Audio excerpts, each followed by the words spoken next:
In this video, I'm going to be talking about an issue that people face when they're trying to connect their external mouse to their MacBook laptop. What happened is that the scroll operation gets inverted. So for instance, I have a wired mouse right now connected to my Mac. If I go to the Apple website, I'm trying to scroll down using my mouse, but it doesn't work. I have to go the opposite way for it to scroll down normally.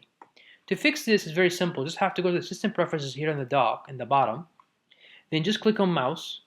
Then just remove the scroll direction natural.